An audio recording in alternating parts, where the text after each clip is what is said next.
अस्सलाम वालेकुम। City eight 10 में खुश आमदीद। मैं हूँ फातिमा नासिर और इस खूबसूरत सुबह का आगाज़ एक साथ करते हैं। तो जी, सबसे पहले तो हमेशा याद रखें कि बहुत दफ़ा लोग आपके साथ अच्छा बिहेव नहीं करेंगे, लेकिन आपने कोशिश करनी है कि काइंडनेस के साथ ही पेश आएँ, क्योंकि it doesn't take a lot जब कोई और आपके साथ अच्छा बिहेव नहीं भी कर रहा और आप अपने आप को लेकिन सेल्फ कंट्रोल करें और कोशिश करें कि आपने उनके लेवल पर नहीं जाना है। आपने जो है अपना बिहेवियर उनके बिहेवियर से मैच नहीं करना है, आपने अपना बिहेवियर अच्छा रखना है और काइंडनेस के साथ पेश आना है।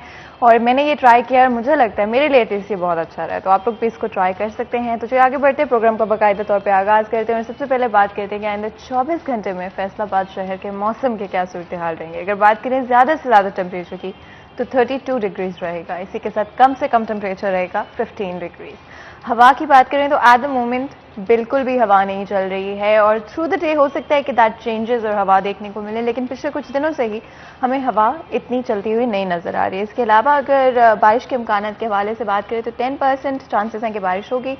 ऑफिशियली मौसम जो है थोड़ा ड्राई होना शुरू हो गया, जिसकी वजह से आपको स्किन पर भी ड्राइनेस नजर आती है और पैची पैची हो जाती है स्किन। कोशिश करें कि मॉइस्चराइजर जो है बहुत ज़्यादा सारा इस्तेमाल करें और दिन के थ्रू आउट बार बार इस्तेमाल करते रहे। सनस्क्रीन भी इस्तेमाल करें और यूवी इंडेक्स भी मैं आपको बता देती हूँ, 4 होगी यूवी इंडेक्स, यानी कि 3 बजे तक 3 PM तक कोशिश करें कि लाजमी तौर पे सन प्रोटेक्शन आप इस्तेमाल करें, सनस्क्रीन ज़्यादा इस्तेमाल करें और हर कुछ घंटों के बाद सनस्क्रीन को रीअप्लाई कर लेना चाहिए। ये भी एक ट्रिक है जो कि मुझे रिसेंटली मैंने डिस्कवर किया है कि सनस्क्रीन आपने एक दफ़ा नहीं लगानी होती।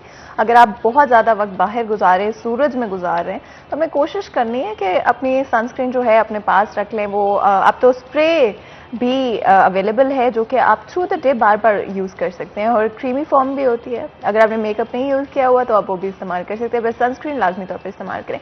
तो जी, अवैस हमारे साथ मौजूद है, रेलवेज के हवाले से बताएंगे, बात करते हैं। अस्सलाम वालेकुम जी। वालेकुम सलाम। कैसे हैं आप अवैस? शुक्र अल्लाह का मैडम, आप सुनाएं, ठीक ठाक हैं? मैं बिल्कुल ठीक हूँ अल्हम्दुलिल्लाह। अवैस थोड़ा सा बताइए कि रेलवेज की क्या सूरत हाल है आज? बिल्कुल, आज भी लाहौर से बराह रास्ता फैसलाबाद जाने वाली कराक्रम एक्सप्रेस 3 घंटे 20 मिनट लेट रही है और कराची से बराह रास्ता फैसलाबाद लाहौर जाने वाली शाह हुसैन 2 घंटे 20 मिनट, रावलपिंडी से बराह रास्ता कराची जाने वाली पाकिस्तान एक्सप्रेस 3 घंटे 50 मिनट लेट रही है और ये आज सबसे ज्यादा लेट रही है कराक्रम एक्सप्रेस। मिलत एक्सप्रेस भी 2.5 घंटे लेट रही है। लाहौर से बराह रास्ता कराची जाने वाली गौरी एक्सप्रेस 2 घंटे लेट रही है। पेशावर से बराह रास्ता कराची जाने वाली रहमान बाबा एक्सप्रेस 2 घंटे 20 मिनट लेट रही है। ट्रेनें जो है वो मामूल के मुताबिक लेट, और अहम खबर ये है कि ऑनलाइन सिर्फ फैमिलीज को जो है वो रावलपिंडी, पेशावर और लाहौर के लिए टिकटों की सहूलत फराहम की जा रही है। विदाउट फैमिली जो है वो ऑनलाइन टिकट की सहूलत फराहम नहीं की जा रही, मुल्की हालात के पेश नज़र। बिल्कुल जी, बहुत बहुत शुक्रिया अवैस इस अपडेट के लिए। हमारी कोशिश होती है कि फैसलाबाद शहर के हवाले से जितनी भी अपडेट्स हैं आप लोगों तक सुबह सुबह ही पहुंचा दें, ताकि आप उस हवाले से अपना जो दिन है उसको प्लान आउट कर सके। कई दफ़ा बड़ा ज़रूरी होता है कहीं पर पहुंचना, स्पेशली जब दूसरे शहर हम जा रहे होते हैं और बड़े लंबे लंबे सफ़र जो हैं ट्रेनों में तय किए जाते हैं, लेकिन थोड़ी सी ताखीर की वजह से, थोड़ी सी देरी की वजह से आगे आपके जो 10 और काम होते हैं वो लेट हो जाते हैं और कई दफ़ा मजबूरियाँ होती हैं, कोई फैमिली इमरजेंसीज भी होती है जिनकी वजह से आपको ट्रैवल करना पड़ रहा होता है।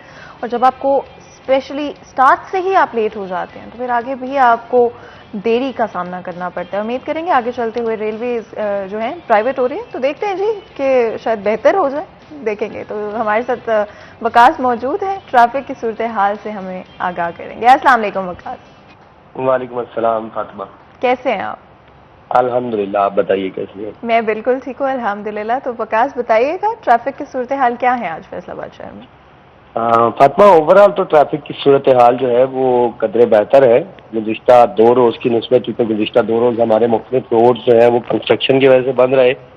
लेकिन आज अगर हम बात करें तो एक्सप्रेस वे जो है इस पर थोड़ी ट्रैफिक जो है वो सुस्त रवि का शिकार है, चूँकि एक्सप्रेस वे पर रोड पेंट का सिलसिला जो है वो जारी है साइयांवाला मोटरवे तक, जिसके बाद गटवाला पुल से लेकर साइयांवाला इंटरचेंज तक रोड पेंट के मुख्तलिफ पॉइंट जो है वो बनाए गए हैं, जिसकी वजह से ट्रैफिक जो है वो कुछ सुस्त रवि का शिकार है। जबकि इसके साथ साथ शेखुपुरा रोड और झुमरा रोड की अगर बात की जाए तो शेखुपुरा रोड पर PHA की जानिब से जो है कुछ वर्क जारी है। ग्रीन बेल्ट जो है उसके लिए गाड़ियां मुख्तलिफ पॉइंट्स पर खड़ी की गई हैं, ग्रीन बेल्ट की सफाई की जा रही है। जिसके बाद निशाताबाद टूवर्ड जो है घाटवाला टोल प्लाजा जो है ये मुकम्मल तौर पर रोड का आ जा सकता है कि सुस्त रवि का शिकार है, क्योंकि 4 से 5 मुख्तलिफ पॉइंट ऐसे हैं जहां रोड के दरमियान सफाई की गर्ज से PHA की गाड़ियां जो है वो मौजूद हैं। इसी तरह अगर झुमरा रोड की बात करें, हमारा एक अहम रोड है झुमरा रोड भी, तो झुमरा रोड पर जो है कुछ पैसकों की जानिब से लाइटिंग का काम जो है वो जारी है, स्ट्रीट लाइट जो है वो लगाई जा रही है, जिसकी वजह से ट्रैफिक जो है कुछ सुस्त रवि का शिकार है। इसके अलावा अगर ओवरऑल हम बात कर लें हमारे कैनाल रोड की या हमारे सिविल लाइन्स रोड की, सर्कुलर रोड की, कोतवाली रोड की, तो इन तमाम शाहराहों पे ट्रैफिक जो है मामूल के मुताबिक जारी है। दिन 12 बजे के बाद कुछ शहरियों को प्रॉब्लम होगा जिला कौंसिल चौक आने के लिए, चूँकि एहतजाज का सिलसिला जो है वो मुख्तलिफ तंजीमों की जानिब से एहतजाज की कॉल आज मौजूद है, जिसकी बायस जिला कौंसिल चौक जो है वो ट्रैफिक के लिए बंद रहेगा। बिल्कुल जी, बहुत बहुत शुक्रिया वकास इस अपडेट के लिए। जैसे कि आपने सुना कि आज एहतजाज की वजह से जिला काउंसिल चौक जो है वो ब्लॉक्ड रहेगा, तो कोशिश कीजिएगा कि या तो पहले आप देख लें, पता कर लें कि अगर वहाँ पे एहतजाज चल रहा है, और अगर एहतजाज चल रहा हो तो अवॉइड करें उन रास्तों को, क्योंकि सिर्फ देरी का सामना करना पड़ता है। ऑल्सो कोशिश करें कि जो रास्ते ट्रैफिक जहाँ पर ज़्यादा आपको मिलेगी और अगर आपको कहीं जाने की जल्दी है तो स्पीडिंग बिल्कुल मत करें। अगर फंस भी जाते हैं ट्रैफिक के अंदर, स्पीडिंग लाजमी तौर पे मत करें, क्योंकि आपकी जान बहुत कीमती है, आपकी फैमिली के लिए बहुत कीमती है, हमारे लिए बहुत कीमती है, और दूसरों की भी जान बहुत कीमती है। तो हमेशा कोशिश करें कि चाहे जल्दी हो भी रही हो, थोड़ा सब्र कर लें और जो मर्जी हो जाए स्पीडिंग बिल्कुल भी ना करें। और आपको पता है कि फैसलाबाद शहर के हवाले से अगर हम बात करें, हम चाहते हैं कि हम फैसलाबाद के टैलेंट को आगे लेकर आएँ, इनकरेज करें और लोगों को भी कि वो अपने टैलेंट को परस्यू करें, उनके जो भी टैलेंट्स है, जो भी शौक है, हो सकता है कि आगे चलते हुए आपका वो जो पैशन है वो टैलेंट में बदल जाए और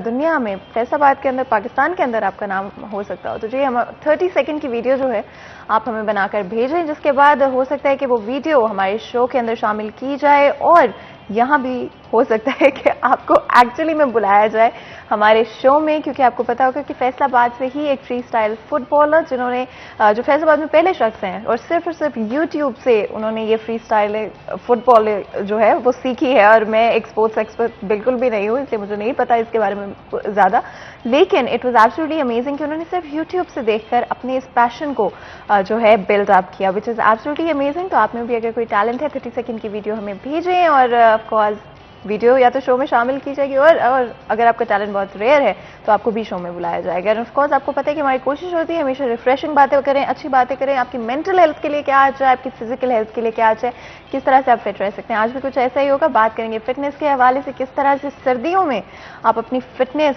जो है जर्नी को कंटिन्यू रख सकते हैं, या तो आप लोगों ने नया नया वर्कआउट शुरू करने का सोच रहे हैं उस हवाले से भी बात करेंगे। और ऑलरेडी अगर आप वर्कआउट्स कर रहे हैं तो किस तरह से गर्मियों से सर्दियों का जो स्विच है उसको किस तरह से सही तरह करना, ताकि मसल क्रैम्प्स जो कि मुझे भी पर्सनली एक्सपीरियंस करने पड़े हैं कई दफ़ा, उनसे आप जो है वो बच सके।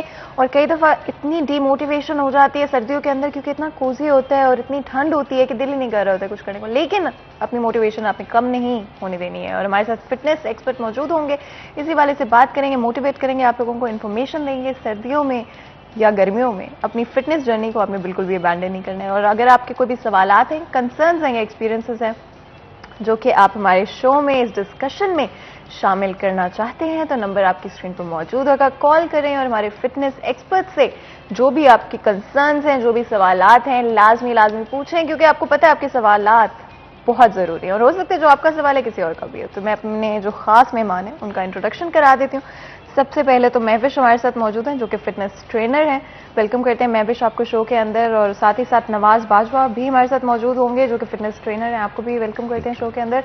बहुत बहुत शुक्रिया आप दोनों का, अपनी फिटनेस से भरी हुई बहुत ही बिजी लाइफ से आप लोगों ने हमारे लिए टाइम निकाला, हमारी ऑडियंस के लिए टाइम निकाला। आई होप आज का जो सेशन है उसके अंदर हम बहुत सारी डिफरेंट एस्पेक्ट्स को कवर कर सकेंगे। तो मैं चाहती हूँ नवाज आपके साथ शुरू करते हैं, थोड़ा सा बात करते हैं फिटनेस के हवाले से, और ऑफ कोर्स किस तरह से ये जो स्विच है गर्मियों से सर्दियों का, इसको किस तरह से सही तरह से हैंडल कर ले। मसल क्रैम्प्स इवन मुझे पर्सनली एक्सपीरियंस करने पड़े हैं, जिसके बाद दिल ही नहीं करते दोबारा वर्कआउट करने, तो कैसे हैंडल करना चाहिए? मोस्टली होता है कि जैसे ही सडनली आपका एटमॉस्फेयर चेंज होता है, मौसम चेंज होता है, टेम्परेचर में डिफरेंस आता है, तो बॉडी इसको थोड़ा एडजस्ट करती है। आपने देखा होगा कि जैसे ही मौसम थोड़ा चेंज होता है, खुनकी हुई है थोड़ी सी, तो उनको फ्लू वगैरह होना शुरू हो जाता है, बुखार समटाइम हो जाता है, हवा लग जाती है।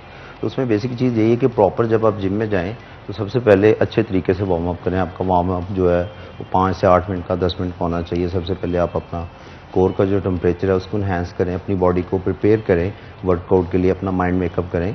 उसके बाद आप लाइट वेट से स्टार्ट करें। अब जरूरी नहीं कि सारी आपने वेट ट्रेनिंग ही करनी है, उसमें आप एंड्योरेंस भी कर सकते हैं, स्ट्रेंथ भी ज़रूर ऐड करें, कार्डियोवैस्कुलरिटी भी ऐड करें, डिफरेंट चीज़ें, डिफरेंट कंपोनेंट्स उसमें ऐड करें। और उसके बाद आप फिर जब अपना वर्कआउट कंप्लीट कर लें तो डिपेंड करता है आपका गोल क्या है, कि आपने गेन करना है, लूज़ करना है। तो एक इसमें बड़ी एक मिथ देखने में आती है कि हमारे जो यंग जनरेशन है वो जिम में जाते हैं तो बड़ा देखने में आया कि ये साइज़ गेन करने की ट्रेनिंग है, ये कट करने की ट्रेनिंग है। तो ट्रेनिंग तो एक ही होती है, उन्हीं एक्सरसाइज से, उन्हीं इक्विपमेंट से आप गेन भी करते हैं तो लूज़ भी करते हैं। तो फ़र्क कहाँ पे आता है? वहाँ पे आपकी कैलोरीज में। अगर आप कैलोरी सरप्लस में है तो आप गेन करेंगे, अगर डेफिसिट में है तो कट करेंगे। दो चीज़ें होती हैं जो आपकी इस चीज़ को गाइड करती हैं, कि एक आपका है मेटाबॉलिक स्ट्रेस है और एक मैकेनिकल टेंशन है, तीसरी तो चीज़ ही कोई नहीं है। तो एक बहुत बड़ी मिथ है। तो देखने में आया कि गर्मियों में ट्रेनिंग डिफरेंट होनी चाहिए, सर्दियों में डिफरेंट होनी चाहिए, ये भी एक बड़ी मिथ है कि सर्दियों का मौसम आ गया तो अब जॉइंट्स पेन होगी, ये होगा, वो होगा। जब आप वर्कआउट करके निकलते हैं, खुद को अच्छे से कवर करें, क्योंकि स्वेटिंग हुई है, तो सबसे पहले आप अपना जो आपने कपड़े पहने हुए हैं, टी शर्ट है, ट्राउज़र है, वटएवर, उसको चेंज करें। स्वेटिंग हुई है, बाहर निकलेंगे, हवा निकलेगी, लगेगी आपके मसल को, तो बॉडी आपकी क्रैम्पिंग हो सकती है उस टाइम। तो उसको, वो टाइम बड़ा क्रिटिकल है, उस टाइम आप थोड़ी सी एहतियात करें तो आप अपने आप को सेव कर सकते हैं इसमें। बिल्कुल। और मैं फिर आपसे भी पूछना चाहूँगी, ख़वातीन के लिए किस तरह से मैनेज करना चाहिए वार्म अप?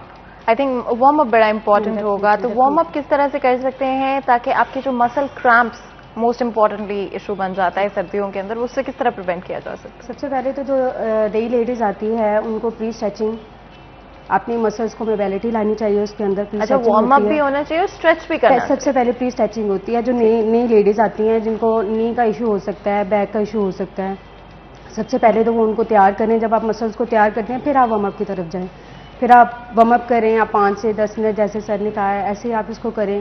देन आप अपनी जो भी आपने अपने मस्कुलर आपने उसको आज उसको ट्रेन करना है, फिर आप उसको ट्रेन करें। पहले आप फुल बॉडी वार्म अप करते हैं कंपाउंड मसल्स के साथ। ठीक है। और स्ट्रेचिंग के लिए क्या ज़्यादा इंपॉर्टेंट है? क्योंकि एक तो होता है कि आप अपनी लेग्स को स्ट्रेच करें, उसके अलावा किस तरह से मूवमेंट होती है? स्ट्रेचिंग जो होती है वो एक अलग होती है। प्री स्ट्रेचिंग के बाद मोबिलिटी के लिए मूवमेंट होती है। जैसे आप शोल्डर रोटेट करते हो, आप रिस्ट रोटेट करते हो, नी को रोटेट करते हो, अपने एंकल को रोटेट करके देन आप फिर अपने वार्म अप की तरफ जाते हैं, कार्डियो में जाते हैं।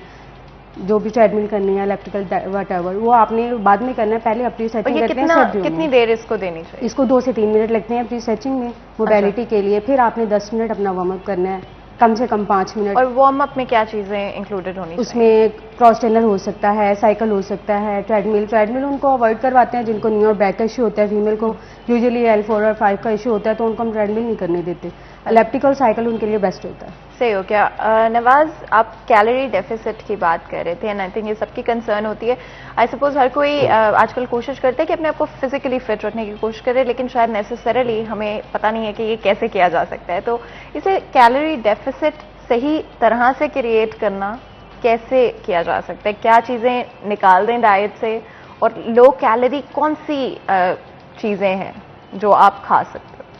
इसमें मेल का डिफरेंट है, फीमेल का डिफरेंट है। और एक फीमेल है जो मतलब घर में रहती हैं, वर्कआउट नहीं करती हैं, वो 1000, 1200, 1500 कैलोरीज तक उनको डेली डे टू डे चाहिए। और एक मेल है जो कुछ नहीं करता, मतलब नॉर्मल उसकी रूटीन है, अपने काम शाम करता है, वर्कआउट नहीं करता, तो वो 2500, 2000 तक, 2000 मेन है, उसके बाद आप बढ़ा सकते हैं। अच्छा, अब फीमेल के लिए 1500 होनी चाहिए, यानी 2000 तक नहीं होनी? इसमें डिफरेंट चीज़ें होती हैं कि आपकी हाइट क्या है, एज क्या है, आपका वेट क्या है, ठीक है, आपने गेन करना है, कट करना है, आपका लाइफस्टाइल किस तरह का है, मतलब स्लो है, एक्टिव है, हाइपर एक्टिव है, तो उस हिसाब से आपको ज़रूरत है ना। एक बंदा बहुत ज़्यादा एक्टिव है तो नेचुरली उसको ज़्यादा कैलोरीज की ज़रूरत है। अगर वो लो कैलोरीज डाइट पर रहेगा तो वो डंप हो जाएगा।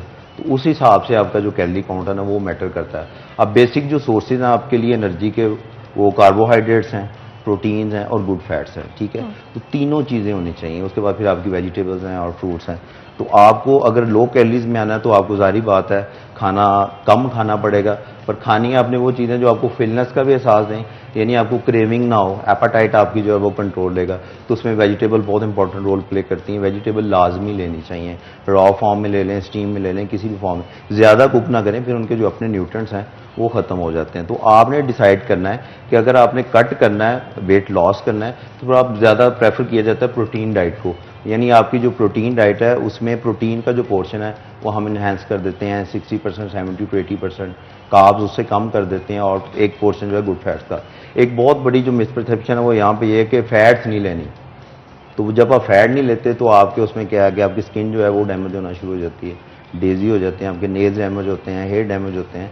तो फैट के सोर्सेज जो है कि सैचुरेटेड फैट है, एक गुड फैट है, तो आपने गुड फैट्स लेनी है जिसमें आपकी नट्स हैं, आपका ऑलिव ऑयल आ जाता है, डिफरेंट चीज़ें हैं। नट्स में काफ़ी आपके पास वसी रेंज है, तो आप उसमें ले सकते हैं, वो आपके लिए हेल्पफुल है। वेट लॉस करना हो आपने, चाहे आपने वेट गेन करना हो, तो दोनों चीज़ों में इसका जो बेहतरीन तरीका है एक नॉर्मल बंदे के लिए, आपकी लाइक एक प्लेट है तो उसमें आप पोर्शन कर लें, एक पोर्शन आप उसमें कार्बोहाइड्रेट्स का ऐड कर लें, जिसमें आप रोटी ऐड कर सकते हैं, ब्रेड ऐड कर सकते हैं, रस ऐड कर सकते हैं, बिस्किट करना चाहें वो कर सकते हैं, राइस ऐड कर सकते हैं। दूसरे पोर्शन में आप प्रोटीन कर लें, किसी भी टाइप का मीट हो, चिकन है, मटन है, फिश है, बीफ है, कुछ भी, अंडे भी आप ऐड कर सकते हैं उसमें, बीन्स ऐड कर सकते हैं। फिर आप एक पोर्शन जो है उसमें फैट्स का ऐड कर लें, जिसमें आप नट्स ऐड कर लें, और एक पोर्शन जो आप वेजिटेबल या फ्रूट्स का ऐड कर लें। तो ये सारी चीज़ें जो होंगी हर मील में आपकी ये सारी चीज़ें हों तो आपकी एक कंप्लीट न्यूट्रेंट बनती है। यहाँ पे ये है कि किसी से पूछें जनाब आपकी खुराक कैसी है, कहते हैं 3 रोटी सुबह, 3 दोपहर, 3 शाम, मतलब उनके लिए यही कॉन्सेप्ट है। तो जब आपने वर्कआउट करना है तो एक आपने नॉर्मल बंदे की निस्बत एक एक्स्ट्रा एक्टिविटी परफॉर्म करनी है, तो उसके लिए आपको एक्स्ट्रा डाइट की ज़रूरत पड़ती है, तो वो आपको पता होना चाहिए कि आपने क्या लेनी है। अब देखा गया कि बंदे का वेट है 120 किलो, उसने भी वेट लॉस करना है, और एक बंदे का है 70 किलो और उसने वेट गेन करना है, मसल साइज ऐड करना है, और दोनों इकट्ठे ट्रेनिंग कर रहे होते हैं, एक ही ट्रेनिंग कर रहे होते हैं, एक ही उनकी रेप रेंज होती है और एक ही डाइट होती है, इकट्ठा ही एक लंच बॉक्स होता है, वो दोनों वही खा रहे होते हैं। अब ना उसने कहीं पहुंचना है ना उसने कहीं पहुंचना है, तो ये एक बहुत बड़ी मिसपरसेप्शन है, इसको लुक आफ्टर करना चाहिए। बिल्कुल। महविश, थोड़ा सा इस सवाल से भी बताइएगा, प्रोटीन सोर्सेज और कार्बोहाइड्रेट्स की सोर्सेज जो हैं वो कौन से सबसे बेहतर रहते हैं? पोर्शन जो है प्रोटीन, हाई प्रोटीन और लो कार्ब्स हम प्रेफर करते हैं, क्योंकि कार्ब्स आपके लिए ये नहीं कि बिल्कुल कट ऑफ कर देना, वो भी ज़रूरी होता है एनर्जी के लिए। अगर वो नहीं लेती हैं तो फीमेल फेंट हो जाती हैं, डिजीनेस फील करती हैं, वो कह रही हैं हमारा शुगर लेवल डाउन हो गया है। तो एक्चुअल में वो कार्ब्स या तो बिल्कुल ज़ीरो कर देते हैं या बिल्कुल ही कार्ब्स पे चली जाती हैं। जैसे कि बहुत सी फीमेल हैं डाइट के नाम पे फ्रूट्स खा रही होती हैं ऑल डे, मॉर्निंग में, लंच में और डिनर में, लेकिन वो क्या है वो टोटली कार्ब्स होते हैं फ्रूट जो हैं, उसमें इंसुलिन रेजिस्टेंस भी ज़्यादा होती है। तो इसलिए सब पोर्शन जो है उनको पोर्शन कंट्रोल करके और क्वांटिटी कम करके लें, जो भी आपने लेना है। हाई प्रोटीन लें, डिनर में तो स्पेशली आप प्रोटीन लें, उसमें कार्ब नहीं लेने चाहिए, बाकी आप मॉर्निंग में जिस टाइम पे ले सकते हो। अच्छा, प्रोटीन की कुछ अच्छी सोर्सेज, अंडा हो सकता है, चिकन हो सकता है, फिश हो सकती है, मुझे भी थोड़ा सा पता है, बीफ और मटन हो सकता है, दाल जो होती है उसमें भी प्रोटीन होती है, उसमें कार्ब्स भी होते हैं लेकिन उसमें हाई प्रोटीन होती है। आप उसकी शामियाँ भी ले सकते हैं, बना सकते हैं, और वैसे उसका सूप बना के आप डिनर में ले सकते हैं। अच्छा, सही हो गया। और नवाज, आपने बड़े मजे की बात की थी कि वर्कआउट्स एक तरह के होते हैं, और मैं डेफिनेटली आई थिंक सबका यही हाल होता है जिनको पता नहीं है कि क्या करना है, कौन से वर्कआउट्स करने चाहिए, कौन से नहीं करने चाहिए। इस हवाले से भी बताइए कि वर्कआउट को स्विच कैसे किया जा सकता है, स्विच एज इन के ऑल्टरनेट, कि एक दिन आप कुछ कर रहे हैं, एक दिन आप कुछ कर रहे हैं, इस हवाले से थोड़ा सा बताएं। अब इसमें देखें कि आप अगर एक ही तरह का वर्कआउट, एक ही रेप रेंज, एक ही इंटेंसिटी लेवल, एक ही रेस्ट पीरियड आप करते रहते हैं, तो कुछ अरसे बाद आपकी बॉडी ना उसकी यूज टू हो जाती है। मतलब आपने पहले डिसाइड कर लिया I have to do 8 reps, आप 8 रैप्स आराम से कर रहे हैं, मजे से, कंफर्टेबल है, साथ दोस्त पहले दिन मुश्किल होगा, दूसरे दिन थोड़ा कम मुश्किल। लाइक ऐसे ही है ना कि आप एक मैथ का क्वेश्चन करते हैं, पहली दफा आपको प्रॉब्लम होनी है, और जितने ज्यादा आप करते जाएंगे उतने आप गो थ्रू हो जाएंगे, मतलब आपका माइंड सेट हो। मतलब आप क्लास 10 की टेक्स्ट बुक से आगे नहीं जा रहे हैं, तो आप आगे अब वही करी जाएंगे, बड़े थ्रोली करी जाएंगे, वो आपको रिजल्ट नहीं उसमें मिलेगा, कुछ नया नहीं होगा। तो जब आप मसल को सरप्राइज करेंगे, बॉडी को शॉक करेंगे, उसके बाद फिर आपको रिजल्ट आते हैं। जब आप 8 रैप के यूज टू हैं, 8 के बाद आप 10, 12 या 15 रैप्स करेंगे, फिर आपको फील होगी सेंसेशन, यहाँ पे वो सेंसेशन जो है वो आपकी ग्रोथ करेगी। आपने उसको गेन करना है, कट करना है, वो आपकी कैलोरीज डिसाइड करेंगे, ट्रेनिंग आपकी वही रहेगी। सही हो गया। एंड ऑफ कोर्स कोशिश यही करनी चाहिए कि ऑल्टरनेट करते रहें। और मैं भी इस सवाल से भी बताएगा, जिन फीमेल्स के लिए घर से बाहर निकलना जो है टाइम नहीं होता, मैं ज़रूर इसी पे हम वापस आएंगे और मैं भी हमें बताएंगे कि किस तरह से एक्सरसाइजेज आप घर पे रहते हुए कर सकते हैं। लेकिन उससे पहले छोटा सा ब्रेक ले लेते हैं, ब्रेक के बाद हाजिर होते हैं। कहीं मत जाइएगा, हमारे साथ रहिएगा।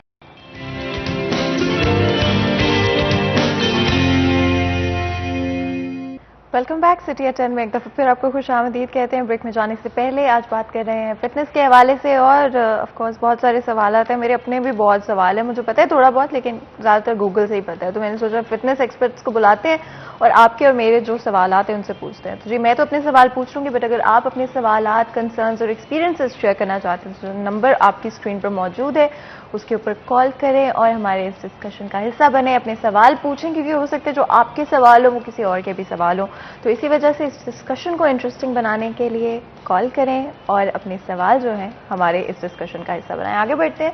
और महविश, ब्रेक में जाने से पहले मैं आपसे पूछ रही थी कि उन खवातीन के लिए या मर्द हजरात के लिए जिनका या तो ऑफिस घर पर है और वो ज़्यादा उनको टाइम नहीं मिलता है कि वो बाहर जा सके या वो जिम ज्वाइन कर सकते हो, तो घर पे रहते हुए किस तरह से वर्कआउट को रेगुलर किया जा सकता है? रेगुलर इस तरह से किया जा सकता है। सबसे पहले आप वॉक स्टार्ट करें, क्योंकि हमारे जब कुछ नहीं करते हैं तो बिल्कुल कुछ भी नहीं करते हैं। मॉर्निंग में या तो आप मॉर्निंग में फजर के बाद अपनी वॉक स्टार्ट करें, या आप रात के डिनर के खाने के बाद आधे घंटे बाद अपना 1 आवर या हाफ आवर का वॉक स्टार्ट करें। उसके बाद आप कोई भी वर्कआउट जो है आप ट्रेनर के साथ, किसी के साथ कंसल्ट करें, उसके साथ वो आपके अकॉर्डिंग आपको वर्कआउट प्लान देगा। क्योंकि हमारे ये देखा जाता है कि अक्सर यूट्यूब से देख के एक तरह का वर्कआउट प्लान जो है उसको फॉलो कर रहे होते हैं, जो बहुत ज़्यादा हेल्दी होता है वो भी, जो बहुत ज़्यादा स्लिम होता है वो भी। तो इस तरह से नहीं करना चाहिए, उसके फिर साइड इफेक्ट्स होते हैं। आपको मसल्स पेन, आपको मसल स्ट्रेन होना शुरू हो जाते हैं, आपको मसल खिंचना शुरू हो जाते हैं। तो आप बेहतर है कि आप किसी ट्रेनर से कंसल्ट करके फिर उससे वर्कआउट प्लान ले लें, उसको आप फॉलो कर सकते हैं। जो उसने एक्सरसाइज आपको बताइए आप उसको गूगल से सर्च करके एज इट उसको कर सकते हैं। बिल्कुल। और Nawaz, high intensity workout I think that's not for everybody, because आजकल तो योगा हो गया, पिलाटेस हो गया, जो कि आप नॉन इंटेंसिव होके भी आप कर सकते हो। लेकिन कौन सी एक्सरसाइजेस जो कि क्विक कैलोरी बर्न के लिए यूज़ की जा सकती हैं? जंप रोप फॉर एग्जांपल, अगर आप वॉक करते हैं आधा घंटा, तो if I am correct, like I said, मेरे पास बहुत इन्फॉर्मेशन नहीं, बिल्कुल थोड़ी बहुत है। जंप रोप से आप ट्वाइस द कैलोरीज जो है बर्न करते हैं अगर आप ट्रेडमिल पे वॉक करें या रन कर रहे हैं। थोड़ा सा तो इस पे क्लैरिफाई डिपेंड करता है ना कि अगर आप ट्रेडमिल कर लें, आप उसमें इंक्लाइन ऐड कर लेते हैं, इंटरवल रनिंग ऐड कर लेते हैं, स्प्रिंट्स ऐड कर लेते हैं, तो आप ज़्यादा कैलोरी बर्न कर सकते हैं। बर्पीज कर लेते हैं, उसमें वेरिएशन ले आते हैं, रेजिस्टेंस ले आते हैं उसमें, तो आप कैलोरी ज़्यादा बर्न कर सकते हैं। एक आप लाइट वेट से ट्रेनिंग कर रही हैं, एक आप उसमें वेट ऐड करते जा रही हैं, रेप रेंज बढ़ाते जा रहे हैं, तो ग्रेजुअली आपका हार्ट रेट जो है वो बहुत ऊपर जाना शुरू हो जाएगा। आपका नेचुरली जो 60 to 70% है ना, वो आपका फैट बर्निंग हो रहा है। अगर आपका हार्ट रेट 60 to 70% के बिटवीन रहता है तो वो आपका आइडियल जोन है फैट बर्न करने के लिए। तो आपने कोशिश करनी है, if you are going for weight loss, you have to maintain your heart rate between 60 to 70%।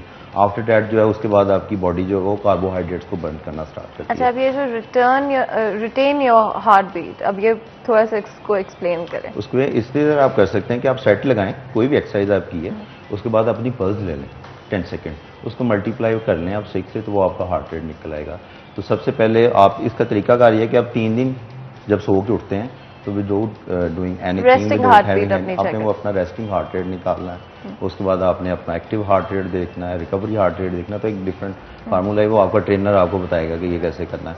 तो वो आपका हार्ट रेट हर सेट के बाद चेक करे कितना, इससे ज़्यादा तो नहीं, क्योंकि मैक्सिमम हार्ट रेट से भी आपने ऊपर नहीं जाने देना, तो उसको कंफर्ट जोन में रखना है। तो अगर आपको रिजल्ट चाहिए तो some time you have to cross your comfort zone, उससे निकलना पड़ेगा। अगर आप 8 रेपिटेशन पे कंफर्टेबल हैं तो जितना रिजल्ट्स आपको 8 रेपिटेशन में चाहिए तो वो आप ले चुके हैं। उससे ज़्यादा आपको अगर चाहिए तो आपको थोड़ी सी एफर्ट और करनी पड़ेगी। तो रेजिस्टेंस ट्रेनिंग, जो नेगेटिव ट्रेनिंग है, नेगेटिव मूवमेंट्स हैं, ट्रेनिंग में वेरिएशन वो बहुत ज़रूरी है। एक ही तरह की ट्रेनिंग कर करके लोगों को देख रहा है कि 5-5 साल से देख रहे हैं, तो उनका बड़ा वो पेट ट्रेनिंग है। अगर चेस्ट का वर्कआउट करना है तो वही 3-4 एक्सरसाइजेज हैं, वही टेम्पो है, वही सारा कुछ है। वो मेंटली प्रिपेयर्ड है कि 10 मिनट है, 10 मिनट में मैंने करके ये निकल जाना है। वो आगे वो चिट चैट करेंगे, गपशप करेंगे, वर्कआउट करेंगे। मतलब जिम से आप निकलते हैं तो किसी को बताना है बड़े आपने वर्कआउट किया है, आपकी हालत देख के पता चले कि आपने वर्कआउट किया है। तो जिम में आप बॉडी बनाने के लिए नहीं जाते, आप मसल तोड़ने के लिए जाते हैं। अपने जो फाशिया है उसको ब्रेक डाउन करने के लिए जाते हो, मसल फाइबर्स को आप टोर करने के लिए जाते हो। उसके बाद आप प्रॉपर न्यूट्रिएंट्स लेते हो, रिकवरी करते हो, स्लीप लेते हो, तो फिर आपकी बॉडी जो है वो रिकवर करती है, फिर आपको रिजल्ट मिलते हैं। एक ये ट्राइएंगल है जिसमें वर्कआउट है, आपके रेस्ट है और डाइट है। तीनों में से एक चीज़ भी डिस्टर्ब होगी, आपकी बॉडी रिस्पॉन्ड नहीं करेगी प्रॉपर। और आप हाई इंटेंसिटी ट्रेनिंग करते हैं, लाइक देखा है डिफरेंट लोग नए नए जिम में आए तो उनकी कोशिश है कोई इक्विपमेंट ऐसा ना हो जिसको हम यूज़ ना करें। हमने पैसे दिए हैं तो हर चीज़ हमने इस्तेमाल करके जानी हो, लगे हुए हैं 3-3, 4-4 घंटे। तो पहले 2-4 दिन, हफ्ता तो आप कर लोगे, उसके बाद क्या होगा, आपकी बॉडी फटीक हो जाएगी और इन द एंड क्या होगा, इंजरी होगी। और जज्बाती नहीं होना कि आपने 30 साल में गेन किया है तो 30 मिनट में सारे का सारा लूज करना, उसका क्या होगा, अल्टीमेटली आपको क्रैम्प्स इतने पड़ जाएंगे कि आपकी हिम्मत ही नहीं पड़नी। ये रीज़न है कि लोग शुरू में आते हैं बहुत शौक से 1-2 दिन, फिर वो आ ही नहीं पाते कि उनकी बॉडी नहीं इजाज़त देती, क्रैम्प्स इतने शदीद पड़ जाते हैं। तो स्लोली चलें, अपनी बॉडी को यूज टू करें। आप एक रेस्टिंग पोजीशन में, आपने कभी कुछ नहीं किया, सारा दिन बैठे रहते हैं और आप एकदम से आके इतना जो हाई इंटेंस वर्कआउट है वो शुरू कर देते हैं, तो बॉडी तो उसको रिएक्ट करेगी। तो आपको उस हिसाब से चलना चाहिए। जैसे आप मेडिकल स्टोर में जाते हैं तो वहाँ पे सारी मेडिसिन पड़ी है, पर जो मेडिसिन वाला है और मेडिकल स्टोर वाला है वो आपको रिकमेंड नहीं कर सकता, वो आपको डॉक्टर नहीं बताना है। इसी तरह जिम में हर तरह का इक्विपमेंट पड़ा है, हर बंदे के लिए हर एक्सरसाइज, हर प्रोग्राम, हर डाइट प्लान नहीं है। वो आपके ट्रेनर ने आपको बताना है कि आपने अगर गेन करना है तो आपकी रेफरेंस ये होनी चाहिए, उसमें रेस्ट पीरियड ये होनी चाहिए, उसका इंटेंसिटी लेवल ये होना चाहिए, आपका कैलोरी इंटेक ये होना चाहिए, अपने इस चीज़ को पार्ट इन करना है, इस चीज़ को पार्ट आउट करना है, तो वो उसने बताना है, उसके अकॉर्डिंग चलें। अब अक्सर देखा कि ट्रेनर कह रहा है कि आपने इसकी 20 रैप्स करने, लाइक लेग रेजेस आप करते हैं एप्स के लिए, तो वो लड़के देखें जज्बाती होकर 200 लगा रहे हैं। वो लगा तो लिए पर अगले दिन कह रहे हैं मेरे से हंसा नहीं जा रहा, उठा नहीं जा रहा। तो उसको पता है कि आपको किस तरह लेके चलना। अब एक बंदे का फिटनेस लेवल है 10 है, आप उसे 0 से नहीं स्टार्ट करा सकते, और एक बंदे का 0 है, आप उसे 10 से नहीं स्टार्ट कर सकते। तो जब क्लाइंट आपके पास आता है, मेंबर आपके पास आता है, आप सबसे पहले उसका फिटनेस टेस्ट करते हो, उसको रिकमेंड करते हो, रेट करते हो कि यार फिटनेस में ये बंदा यहाँ पे है, फ्लेक्सिबिलिटी में यहाँ पे है, मोबिलिटी में ये यहाँ पे है, स्टेमिना इसका इतना है, तो इसको मैंने इस तरह लेके चलना, एक प्लान के तहत चलते हो। आप खुद से जाके अगर शुरू कर दोगे तो फिर यही होगा। बिल्कुल। महविश, कोई एक्सरसाइजेस जो कि जैसे कि नवाज भी बात कर रहे हैं बिगिनर्स के लिए, जो बिल्कुल उनकी कोई वर्कआउट हिस्ट्री नहीं है, तो क्या वर्कआउट उनको करना चाहिए? जैसे हार्ट रेट का बताया कि हार्ट रेट बहुत से लोगों का बहुत जल्दी ऊपर चला जाता है 5 मिनट में एक्सरसाइज करके, तो उनको सबसे पहले लेडीज आती हैं, वो कहती हैं हमें आज ही आप मैनुअल स्टार्ट करवा दो, आज हमें वेट ट्रेनिंग स्टार्ट करवा दो। लेकिन सबसे पहले 1 वीक आपको कार्डियो करना पड़ता है, जिसमें आपका फर्स्ट डे आपका स्टेमिना जो है एक मशीन पर आप 5 मिनट कर रहे हो, नेक्स्ट डे आप 7 मिनट करते हो, नेक्स्ट डे आप 10 मिनट्स करते हो। जैसे आप 15 मिनट्स आप अच्छे से कर सको, देन आप फिर मैनुअल और स्ट्रेंथ और वेट ट्रेनिंग एक्सरसाइज की तरफ जाते हो। अच्छा, और कार्डियो के वाले से तो हम थोड़ी सी बात कर रहे थे, वॉक हो गई, रनिंग हो गई, लेकिन आहिस्ता आहिस्ता जब आप और चीजें इनकॉर्पोरेट करना शुरू करें तो क्या चीजें आप अपनी ऐड कर सकते हैं रूटीन के? सबसे पहले आप अपनी मैनुअल एक्सरसाइजेस, वेट ट्रेनिंग से पहले आप मैनुअल एक्सरसाइज की तरफ जाते हो, आप अपने सारे मसल को स्ट्रॉन्ग करते हो। उसमें लाइट से, जैसे बताया कि आते ही आपने 15 to 20 रैप्स नहीं करने हैं, फर्स्ट डे हम मतलब 10 रैप्स करवाते हैं, उसके अगले दिन हम उसको कहते हैं जिस दिन 10 पे बस होगी उससे 2 रैप्स हम ज़्यादा करवाते हैं, वहाँ से आपका स्टेमिना बिल्डअप होता है। अच्छा, यानी कि आपने ऐड करते जहाँ पे रहने आपकी बस होती है वहाँ से आपने 2 से 5 रैप्स आपने ज़्यादा करने हैं, वहाँ से आपका स्टेमिना बिल्डअप होता है, उससे डायरेक्ट आपने 20 पे नहीं चले जाना। और बताइए। और इसका यही बेनिफिट होता है कि आप डे बाय डे आपके मसल स्ट्रॉन्ग होते हैं, फिर आप वेट ट्रेनिंग की तरफ जाते हो। बिल्कुल। और क्रैम्पिंग आई थिंक सबसे ज़्यादा बड़ा इशू, एंड वर्कआउट्स को कंटिन्यू रखने के लिए भी जो मैंने एक्सपीरियंस किया है वो यही होता है कि क्रैम्प आप होना शुरू हो जाते हैं। कॉलर हमारे साथ मौजूद है, पहले बात कर लेते हैं। अस्सलाम वालेकुम जी। जी वालेकुम अस्सलाम मैम, कैसे हैं आप? ठीक है जी, अल्लाह का शुक्र, ठीक। हाँ जी, मैं भी बिल्कुल ठीक हूँ अल्हम्दुलिल्लाह। बताएं जी, क्या पूछेंगे?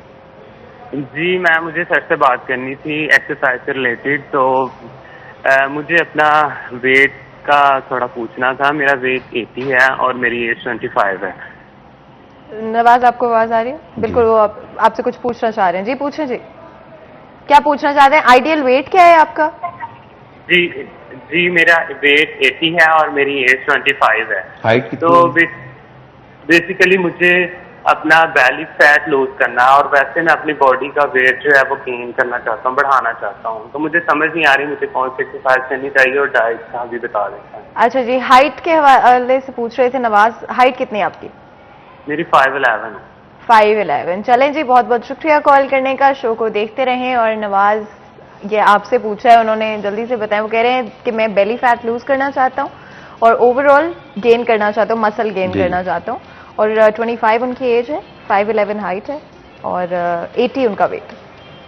तो गेन उन्होंने क्या करना है, वेट पहले ही उनका ज्यादा है, तो हाइट के अकॉर्डिंग वो मसल गेन करना चाह रहे, पहले बेली फैट इंटरनेशनल फार्मूला है कि जितने इंचेस आपकी हाइट है ना, तो नॉर्मली मोर और लेस उतने केजी आपका वेट होना चाहिए, तो वो आपका आइडियल वेट है।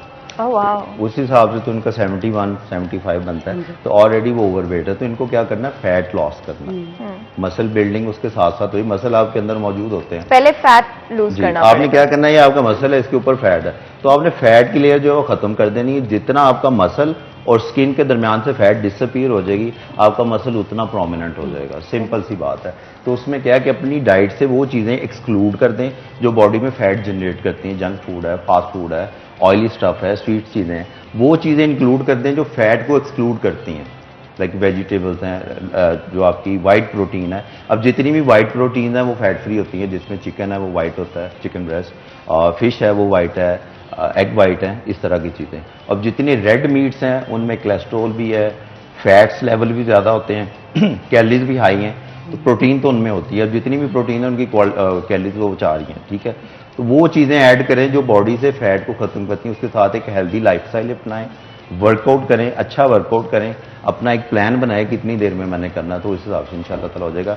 थोड़ा डेफिसिट मेरे 400 से 500 कैलोरी डेफिसिट मेरे तो हो जाएगा। मतलब पहले फैट लूज करना जरूरी है फ्रॉम व्हाट आई अंडरस्टूड, और उसके बाद फिर आप अपना मसल जो है आप आहिस्ता आहिस्ता उसको डेवलप कर पाएंगे, राइट। अक्सर देखा है कि इतने इतने बड़े तोंद निकली होती है और पेट की एक्सरसाइज लगा रहे हैं, वो आप 10,000 रैप लगा रहे हैं, जब तक ऊपर से फैट नहीं खत्म होनी मसल आपका बाहर नहीं आना। ये कार्डियो से स्टार्ट करना पड़ेगा। अब कोई भी एक्सरसाइज है वो आपकी 3 मिनट से जब एक्सेल करेगी ना, फिर आपकी हार्ट की जो वर्किंग है वो स्टार्ट होगी। अच्छा। आपका रेस्पिरेटरी सिस्टम काम करेगा। आप देखेंगे आपको थोड़ी देर के बाद सांस चढ़ना शुरू हो जाता है, हार्ट रेट आपका तेज हो जाता है, तो तब आपकी कार्डिक एक्टिविटी स्टार्ट हो जाती है। आप कोई भी वर्कआउट करते हैं, वेट ट्रेनिंग करते हैं, आपका जो सेट है वो 15 सेकंड, 20 सेकंड, 30 सेकंड से ज़्यादा का नहीं होता, तो आपके मसल की ट्रेनिंग होती है, हार्ट का वर्कआउट नहीं होता। हार्ट की ट्रेनिंग के लिए आपको कार्डियो ही करना पड़ता है, चाहे आप उसमें ट्रेडमिल कर रहे हैं, इलेप्टिकल्स कर लें, स्टेयर मास्टर कर लें, रोइंग कर लें, जंपिंग कर लें, कुछ भी कर लें, स्विमिंग कर लें, कोई भी एक्टिविटी जो 3 मिनट से आपकी एक्सेल होगी, फिर आपकी हार्ट की वर्किंग उसमें स्टार्ट होगी। और वो बहुत ज़रूरी है, क्योंकि आपने जो भी वर्कआउट करना है तो अल्टीमेटली आपने क्या करना होता है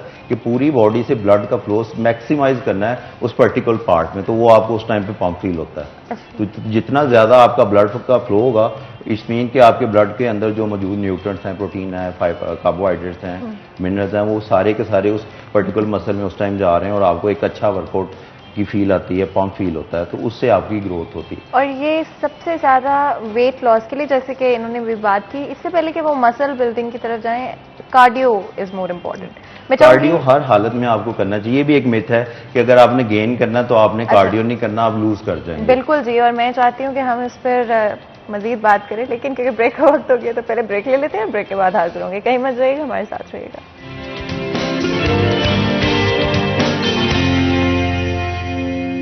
वेलकम बैक सिटी एचएन में एक दफ़ा फिर आपको खुशामदीद कहते हैं। ब्रेक में जाने से पहले बात हुई थी फिटनेस के हवाले से। अगर आपके कोई भी सवालात हैं, कंसर्न है, एक्सपीरियंसेस हैं, तो नंबर आपकी स्क्रीन पर मौजूद है, कॉल करें और हमारे इस डिस्कशन का हिस्सा बने। हो सकता है तो आपके सवाल हों, किसी और के भी सवाल हों। मेरे पास तो बहुत सारे सवाल हैं और मैं तो पूछती रहूँगी, बट आप लोग भी अपने सवाल पूछ सकते हैं।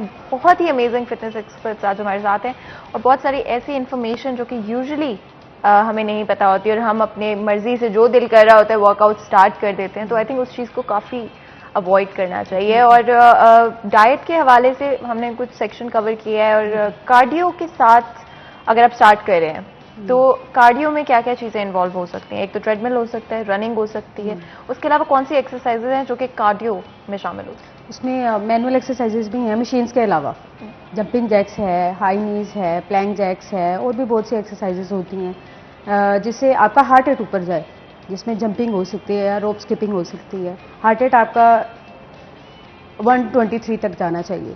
अच्छा, 123 तक जाना चाहिए आपका। और नवाज, रेस्टिंग हार्ट रेट के हवाले से भी बताएं कि at one point from what I have heard कि अगर आप वर्कआउट करते रहते हैं तो आपकी हार्ट बीट काफ़ी लेवल हो जाती है, वो इतनी फिर ऊपर नहीं जाती है। तो उस हवाले से थोड़ा सा बताइएगा कि at what point do you know कि दैट्स हैपनिंग? तो फार्मूला जो इंटरनेशनल यही है कि 220 minus by your age, okay, वो जो भी निकलेगा वो आपका मैक्सिमम हार्ट रेट है, उससे ऊपर नहीं जाना चाहिए। उससे ऊपर नहीं, ठीक है। उसकी फिर एवरेज निकालते हैं फार्मूला के थ्रू कि 60% कितना बनता है, 70% कितना बनता है। और एक्टिव हार्ट रेट आपका 55 to 70 रहे, 75 रहे, तो एक आइडियल होता है। ठीक है। अगर इससे ऊपर रहता है तो इट्स मीन आपको कार्डियो की अशद ज़रूरत है। तो जितना ज़्यादा आप कार्डियो करते हैं, वर्कआउट करते हैं, तो आपका स्टेमिना ग्रेजुअली बनता रहता है। और आप वर्कआउट शुरू में करेंगे तो आपको सांस फूलेगा, तकलीफ होगी, मुश्किल होगा, एडजस्ट करेंगे, पर आहिस्ता आहिस्ता हफ्ता 2 हफ्ते 3 हफ्ते के बाद आप बड़े कंफर्टेबल होंगे, उसी स्पीड पे आप भाग भी रहे होंगे और आप बातें भी कर रहे होंगे, आपको फील नहीं होगा। तो उसमें स्प्रिंट्स करें, हाई इंटेंसिटी करें, वेट के साथ रनिंग कर सकते हैं, बर्पीज कर सकते हैं, जंपिंग जैप्स कर सकते हैं, जंपिंग स्क्वाट्स कर सकते हैं। तो डिफरेंट मूवमेंट्स हैं जो आप करके अपने हार्ट रेट को बेहतर कर सकते हैं। जैसे वेट लॉस में हम लोग करते हैं कि आप अगर वेट ट्रेनिंग कर रहे हैं तो उसमें जो आपका रेस्ट पीरियड है उसको हम एक्टिव रेस्ट में कन्वर्ट कर देते हैं। लाइक आपने एक सेट किया, उसके बाद 30 सेकंड का या 1 मिनट का आपका रेस्ट है, तो उस रेस्ट में आपने बैठना नहीं है, तो उसमें भी आपने कोई एक्टिविटी करनी है। लाइक जंपिंग जैक्स कर लेते हैं एक सेट के साथ, दूसरे के साथ आप रनिंग कर लेते हैं, फिर आप बर्पीज कर लेते हैं। तो उसमें क्या है कि कंटिन्यूसली जितनी देर आपने वर्कआउट करना है, आपका हार्ट रेट नीचे नहीं आना, वो मैक्सिमाइज रहना। तो जितना ज़्यादा वो होगा, अगर आप अच्छे से वर्कआउट करते हैं तो अगले 48 आवर्स तक आपकी बॉडी जो है कैलोरीज बर्निंग प्रोसेस में रहती है, अगर आप वर्कआउट अच्छे से हिट करते हो। देन अगर आप कंफर्टेबल जोन में रहते हो, मतलब हार्ट रेट भी आपका 80-70 पे रहता है और आप वर्कआउट भी करके चले गए हो, तो इट्स मीन आपने सिर्फ टाइम ज़ाया किया और कुछ नहीं किया। अच्छा, और महविश ब्रेक्स के हवाले से, जैसे कि आप वर्कआउट कर रहे हो तो definitely there comes a point जब आपको ब्रेक लेना पड़ता है, तो वो ब्रेक मैक्सिमम कितने टाइम पीरियड का होना चाहिए? 1 मिनट का। 1 मिनट से ज्यादा आपको नहीं ब्रेक लेना चाहिए। नवाज, 1 मिनट डिफरेंट इसमें वर्कआउट्स हैं। अगर आप स्ट्रेंथ ट्रेनिंग के लिए कर रहे हो तो 1.5 मिनट का, 3 मिनट का, 5 मिनट तक भी हो सकता है। अच्छा। अगर आप हैवी वेट्स के लिए जा रहे हो, अगर आप फैट लॉस के लिए जा रहे हो तो कोशिश होती है कि आप कम से कम करो, 15 सेकंड, 10 सेकंड, या कुछ जिसमें सर्किट ट्रेनिंग करवाते हैं तो उसमें डिफरेंट एक्सरसाइज होती हैं जो आपने कंटिन्यूसली करनी है विदाउट एनी रेस्ट। तो डिफरेंट ट्रेनिंग्स में डिफरेंट गोल्स के अकॉर्डिंग जो रेस्ट पीरियड है वो आपका ट्रेनर डिसाइड करता है कि एक बंदे को कितना चाहिए। अब एक बंदा पहले दिन आया है तो उसको आप कहेंगे जनाब आपने रेस्ट कोई नहीं करना, तो उसने कहना भाईजान मैं वर्कआउट भी कोई नहीं करना। तो और डिफरेंट तरीके हैं कि आपने किस बंदे को किस हिसाब लेके चलना है। हर बंदे का जो स्ट्रेंथ लेवल है, एंड्योरेंस है, स्टेमिना है, आपकी रेजिस्टेंस है, रिएक्शन है, वो डिफरेंट है। तो उसके अकॉर्डिंग वो आपके ट्रेनर ने बताना है कि उसको रेस्ट कितना चाहिए। जैसे डिफरेंट ट्रेनिंग है उनमें रेस्ट पीरियड डिफरेंट है, वेट ट्रेनिंग का और हिसाब है, सर्किट ट्रेनिंग करनी है उसमें डिफरेंट चीज़ें हैं, कार्डियो करना है तो उसमें और है कि आपने एक स्प्रिंट 1 मिनट की करनी है, 1 मिनट आपने नॉर्मल वॉक करनी है, फिर अगला 1 मिनट आपने स्पीड बढ़ा देनी है, इंक्लाइन भी बढ़ा देनी है, तो रेस्ट फिर आपने करना है या नहीं करना, तो उस हिसाब से वो डिसाइड होता है। अच्छा, और Mahvish there comes a point as well, इससे थोड़ा रेलेवेंट है और पता नहीं मैं ब्रेक्स के बारे में क्यों ही पूछ रही हूँ, क्योंकि मुझे लगता है कि वर्कआउट से ज़्यादा मुझे होता है ब्रेक ले लूँ थोड़ी। तो जब आप ब्रीदिंग आई थिंक आपकी काफ़ी ज़्यादा फास्ट हो जाती है, एंड उसके लिए किस पॉइंट पे आपको रुक जाना चाहिए? बिकॉज ऑफ कोर्स हम बात करें कि पुश करते रहना चाहिए, तो अगर आपने जैसे 10 रेप्स किए एक दिन तो अगले दिन आप 12 रेप्स करने की कोशिश करें, और तो किस पॉइंट पे आपको पता होना चाहिए कि अच्छा अब मैं अपने आप को बहुत ज़्यादा पुश कर रही हूँ या कर रहा हूँ? देखिए, जब जैसे ही क्लाइंट वर्कआउट कर रहे होते हैं 15 रैप्स के बाद वो कर सकती हैं 5 मोर, लेकिन वो खुद भी कह रही होती है कि मुझसे नहीं हो रहा, लेकिन वो आपके हार्ट रेट से ट्रेनर को भी अंदाज़ा हो जाता है। तो आपको मैक्सिमम उतना करना चाहिए जहाँ पे आपका मसल बहुत ज़्यादा फटीक होना शुरू हो जाए, वहीं पे आप छोड़ दो, आपको पेन निकलना शुरू हो जाए, क्योंकि पेन का मतलब होता है कि आप फिर अपने मसल्स को ज़्यादा ओवर स्ट्रेचिंग या ओवर उसको एक्सरसाइज पे लेके जा रहे हो। ठीक है, और कोशिश करें कि आप इनहेल एक्सेल प्रॉपरली करें, क्योंकि ड्यूरिंग एक्सरसाइज अगर आप इनहेल एक्सेल प्रॉपरली कर रहे होते हो, inhale from nose exhale from mouth, फिर आपको हार्ट रेट बहुत ज़्यादा ऊपर नहीं जाता और आपको पेन नहीं होती मसल्स में। सही हो गया। और definitely different exercises target different body parts, और डिफरेंट ऑफ कोर्स आपका गोल होता है कि आप ये करना चाह रहे हैं। स्पेसिफिकली आपको किस तरह से पता चले कि आप इस एक्सरसाइज में क्या टारगेट करना चाह रहे हैं? बिकॉज कई दफ़ा आपको पता है एक्सरसाइज क्या है, बट आप टारगेट सही तरह से नहीं कर रहे हैं। तो इज इट मोर ऑफ कि आप फील करने की कोशिश करें, जैसे अगर आप आर्म्स की कर रहे हैं और आप अपर मसल्स को अपने बिल्ड करने की कोशिश कर रहे हो, जो भी, तो किस तरह से पता चल सकती है? पहले मैं इसकी बात को सेकंड करूंगा। जैसे इनहेल एक्सेल की बात की, whenever you are going to squeeze your muscle you have to breathe in, breathe in और ब्रीथ आउट बहुत ज़रूरी है इसमें, राइट टाइम। अगर आप ब्रीथ इन की जगह ब्रीथ आउट कर रहे हैं तो इट्स मीन आपके बॉडी में प्रॉपर ऑक्सीजन नहीं जा रही। जो अगर आपको सांस नहीं आ रहा, प्रॉपर ऑक्सीजन नहीं आ रही, ब्लड का फ्लो नहीं बन रहा, तो आप वेट को पुश नहीं कर सकते, वर्कआउट को पुश नहीं कर सकते। बिल्कुल। और ऑफ कोर्स हमारे साथ एक कॉलर मौजूद है, तो पहले बात कर लेते हैं। अस्सलाम वालेकुम। वालेकुम सलाम जी, शहजाद बात कर रहा हूँ इस्लामाबाद। जी, कैसे हैं आप? अल्लाह का शुक्र, आप कैसे हैं? ठीक है, मैं बिल्कुल ठीक हूँ अल्हम्दुलिल्लाह। तो बताएं जी, क्या पूछेंगे? जी देखें, अल्हम्दुलिल्लाह हम मुसलमान हैं, इस्लामिक कंट्री में रहते हैं। इंशाअल्लाह अल्हम्दुलिल्लाह ये है कि हम अगर 5 वक्त की नमाज बाकायदगी से अदा करें तो इससे बड़ी एक्सरसाइज कोई भी नहीं।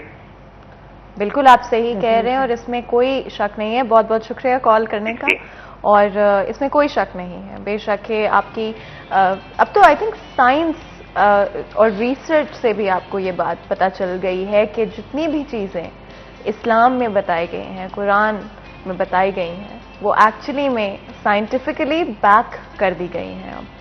तो इसमें कोई शक नहीं है कि चाहे आपने पतला होना हो, चाहे आपने मोटा होना हो, चाहे आपने दिन ही क्यों ना गुजारना हो, कि इबादत बहुत ज़रूरी है। और नमाज को कोशिश करनी चाहिए 5 वक्त की नमाज पढ़ें, एक रूटीन बनाएं, रेगुलरली नमाज जो है वो पढ़ने की कोशिश करें। तो बिल्कुल जी, बहुत अच्छी आपने बात की है कि सबसे पहले नमाज से स्टार्ट करना चाहिए। तो जी हम डिस्कशन को आगे बढ़ाते हैं, कोशिश करते हैं कि और भी एस्पेक्ट्स जो हैं वो कवर कर सके मेंटल हेल्थ और फिजिकल हेल्थ के हवाले से। हमारे साथ एक कॉलर मौजूद है, पहले बात कर लेते हैं। अस्सलाम वालेकुम जी। वालेकुम सलाम जी, कैसे हैं आप? अल्लाह का करम। जी बताएं, क्या आप पूछेंगे? मैं ये पूछना चाहता हूँ कि मुझे बहुत ज्यादा थकावट होती है अगर मैं एक्सरसाइज वगैरह करता हूँ तो। अच्छा जी, जी जी, आपको आवाज आ रही है? जी जी, आवाज आ रही है। हाँ जी, तो अब थकावट होती है, एक्सरसाइज करना चाह रहे हैं, एक्टिव होना चाह रहे हैं। जी जी। अच्छा जी, और नवाज कोई क्वेश्चन आप पूछना चाहते हैं इनसे? जी जी नवाज। अपनी डाइट ये बेहतर करें, ठीक है, अच्छा। न्यूट्रिएंट्स प्रॉपर लें, देखें किस चीज़ की डेफिशिएंसी है। इसके अलावा अपना कोई टेस्ट वगैरह करें अगर इनको कोई ऐसा मसला है, कोई डेफिशिएंसी, यूरिक एसिड हो सकता बिल्कुल, है, बिल्कुल। ठीक है, बीपी का इशू हो सकता है, सही, सही। शुगर, डायबिटीज, कोई स्पोर्ट्स सही, इंजरी, सही। कुछ तो जी, शुगर है आपको, डायबिटीज? जी। तो अच्छा शुगर का जी। तो बेसिक काम ही है कि आपके इम्यून सिस्टम को वीक करती है, ठीक है, बिल्कुल जी। आप थकते बहुत जल्दी हैं, स्ट्रेस बहुत लेते हैं, और शुगर ट्रिगर ही स्ट्रेस से करती है। तो अपने लाइफस्टाइल को देखें, अपनी फैमिली में देखें, जो प्रॉब्लम्स हैं, इश्यूज हैं, उनसे थोड़ा सा अवॉइड करने की कोशिश करें। वर्कआउट लाजमी करें, शुगर के बंदे को तो डॉक्टर लाजमी रिकमेंड करते हैं, क्योंकि इंसुलिन को जो तो जी बहुत बहुत शुक्रिया अदा कर देते हैं हमारे कॉलर का। जी।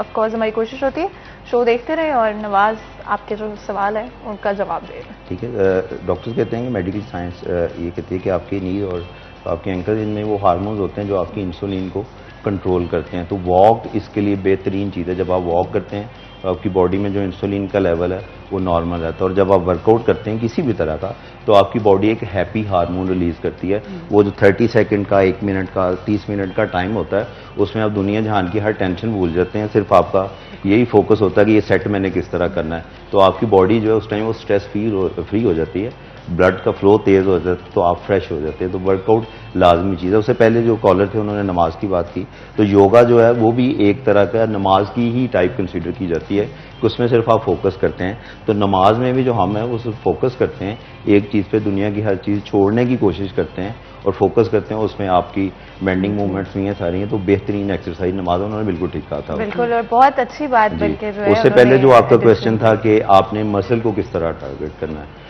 तो उसमें सबसे जो इम्पोर्टेंट चीज़ है वो आपका माइंड मसल कनेक्शन है। कि आपको पता है कि आप बाइसेप ट्रेन कर रहे हैं, तो आपका जो लोड है वो बाइसेप पे ही आ रहा है। अक्सर देखा है जिम में 2 तरह के लोग होते हैं, एक करते हैं ईगो ट्रेनिंग, कि इस बंदे ने 15 kg उठाया ना, तो मेरी इज्जत नहीं रहती अगर मैं 20 kg या 25 kg ना उठाऊं। उसमें वो अपनी फॉर्म भी खराब कर लेंगे, झटके दे के अपने शोल्डर पे वेट आएगा, बैक अपनी सेक्रीफाइस कर देंगे, तो उसका फायदा कोई नहीं है, किसी को बताना नहीं है जाके। तो दूसरे लोग वो होते हैं जो अपनी फॉर्म अच्छी करते हैं, वेट मैटर नहीं करता, आपके मसल को नहीं पता कि आपने 5 kg उठाया हुआ है, 50 kg उठाया हुआ है, उसने ये देखना है कि वो अंडर टेंशन कितनी देर रहता है, उस पर लोड कितना आ रहा है। तो आप हमेशा फिटनेस के लिए जाएं, अपनी फॉर्म कभी मत खराब करें, ईगो ट्रेनिंग मत करें। बिल्कुल, नवाज ने बहुत अच्छा पॉइंट रेज किया, ईगो ट्रेनिंग मत करें, किसी से कंपटीशन नहीं है, किसी से कम्पीट करने की कोई ज़रूरत नहीं है। हेल्दी रहें, फिट रहें, मेंटल हेल्थ का ख्याल रखें, फिजिकल हेल्थ का ख्याल रखें। और बहुत ही अमेजिंग एडवाइस नवाज, महविश, बहुत बहुत शुक्रिया आप दोनों का। आप लोगों ने अपने बिजी स्केड्यूल्स में से हमारे लिए टाइम निकाला और हमारी भी हेल्प की कि शायद थोड़े मोटिवेट हो जाएं और अपने वर्कआउट्स को जो है रेगुलर करें। एक दफ़ा फिर बहुत बहुत शुक्रिया आप दोनों को। यहाँ पर एक छोटा सा ब्रेक लेते हैं, ब्रेक के बाद हाजिर होते हैं। कहीं मत जाइएगा, हमारे साथ रहिएगा।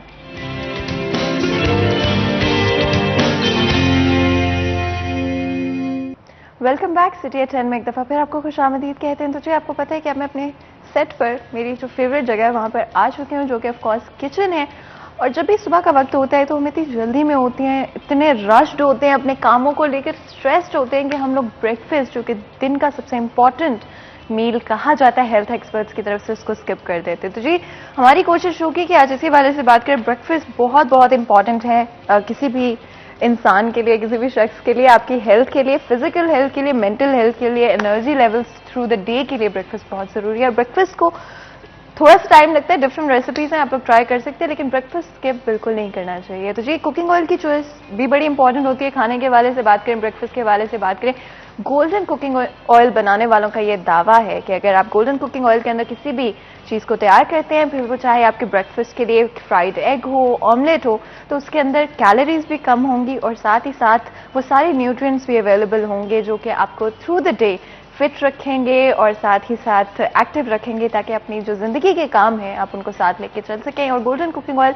आपकी जो जिंदगी की तेज पेस है उसके लिए आपको तैयार करना चाहता है। वो चाहते हैं कि आप लोग हेल्दी हों, मेंटली फिट हों, फिजिकली फिट हों, ताकि अपने जो दिन के काम है, अपनी जो जिम्मेदारी है उनको आप पूरी कर सके। लेकिन उसके लिए हेल्थ बहुत जरूरी है। गोल्डन कुकिंग ऑयल बनाने वालों का ये कहना है ना सिर्फ खाना जो है वो मजेदार होगा, हेल्थ के लिए भी अच्छा होगा, इम्यूनिटी के लिए भी अच्छा होगा। और कोविड-19 की दुनिया में इम्यूनिटी बहुत जरूरी है। जितनी स्ट्रांग आपकी इम्यूनिटी होगी उतना ही आप दूसरी वायरसेस से, बैक्टीरिया से अपने आप को बचा सकेंगे। एंड ऑफ कोर्स जब भी खाने की बात होती है, और पंजाबी हूँ, फैसलाबादी हूँ, आपको कैसे खाना जो है वो पसंद नहीं हो सकता, लेकिन फिटनेस भी जरूरी है। तो लो इन कैलोरी होना खाने का बहुत जरूरी है और साथ न्यूट्रिशियस होना बड़ा जरूरी है। गोल्डन कुकिंग ऑयल बनाने वालों का ये कहना है कि एक हाई बर्निंग पॉइंट होने की वजह से आपके खाने में जितने भी न्यूट्रिएंट्स हैं वो इंटैक्ट रहेंगे जब आपका खाना तैयार हो जाएगा। फिर ऑफकोर्स मैं बात करी थी मॉडर्न टेक्निक्स ऑफ कुकिंग के हवाले से। कुछ तो ट्रेडिशनल तरीके होते हैं जहाँ पे आप ट्रेडिशनल जो हमारी डिशेज हैं, जो कि हमारे सब कॉन्टिनेंट की पॉपुलैरिटी की बहुत बड़ा एक रीज़न जो है वो हमारे खाने हैं, और अच्छा लगता है घर के अंदर बनाए जाते हैं। लेकिन अगर कोई भी और टेक्निक्स भी हैं, जिस तरह से आप बेक कर रहे हैं किसी चीज़ को, या फिर आप एयर फ्रायर के अंदर किसी चीज़ को पका रहे हैं, फिर वो चाहे पाकिस्तानी कुजीन हो, चाहे वो मिडिल ईस्टर्न कुजीन हो, कहीं और वेस्टर्न कुजीन हो, कोई भी कुजीन आप ट्राई कर रहे हो, गोल्डन कुकिंग ऑयल बनाने वालों का ये दावा है कि कोई भी मेथड हो, कोई भी टेक्निक हो, कोई भी रेसिपीज हो, आपको रेस्टोरेंट जैसा खाना जो है उसी प्रिसिशन के साथ घर पर मिलेगा। और बड़ा ज़रूरी है जी, हम चाहते हैं कि खाना मज़ेदार भी हो और लो इन कैलोरी भी हो, और फिर डिफरेंट तरह की रेसिपीज भी तैयार कर सके। और गोल्डन कुकिंग ऑयल बनाने वालों का दावा यही है कि कोई भी टेक्निक्स हो, आपका खाना परफेक्शन से बनाया जाएगा। और इससे बेटर क्या चीज़ हो सकती है? सुबह की बात करें तो कोई भी दिन शुरू ही नहीं हो सकता चाय के बगैर। एटलीस्ट मेरा तो बिल्कुल भी नहीं हो सकता। मैं तो चाहती हूँ कि मेरा जो दिन है वो चाय के साथ स्टार्ट हो, लेकिन क्योंकि जल्दी होती है तो रश्ट आप फौरन जो है सुबह उठते ही कई दफ़ा होता है कि आपको टाइम नहीं मिलता है कि आप लोग चाय बना सकें। तो जी लेकिन हमारी कोशिश होती है कि जिस तरह से हम स्टूडियो में आते ही चाय जो है वो तैयार कर लें। आज भी बना लेते हैं, और आज मैं डियर टी जो है वो बना रही हूँ। मैं एक्सट्रीम क्वालिटी येलो पैकिंग जो है डियर टी की वो इस्तेमाल करूंगी। थोड़ी सी पत्ती यूजुअली मेरी कोशिश होती है डालूं, ज़्यादा पत्ती ना इस्तेमाल करूं, जस्ट बिकॉज आपको पता है कि ब्लेंड बड़ा ज़रूरी होता है। और हर किसी की अपनी टेक्निक होती है, अपनी रिक्वायरमेंट होती है कि आप कितनी तेज़ चाय पीना पसंद करते हैं। अगर तो आप ट्रकों वाली चाय यानी कि बहुत तेज़ चाय पीना पसंद करते हैं तो आप लोगों ने ये चीज़ अपने माइंड में रखनी है कि आप येलो पैकिंग यानी कि एक्सट्रीम क्वालिटी पैकिंग खरीद सकते हैं, जो कि लो जो है इतना उसके अंदर आपको तेज़ चाय नहीं मिलेगी। और अगर आप लोग पसंद करते हैं कि थोड़ी तेज़ पत्ती हो और चाय जो है थोड़ी कड़क हो, तो आप लोग दाने वाली ट्राई कर सकते हैं, जो कि रेड पैकिंग के अंदर आपको अवेलेबल मिल जाएगी। और डिपेंड करता है कि आपकी क्या प्रेफरेंस है।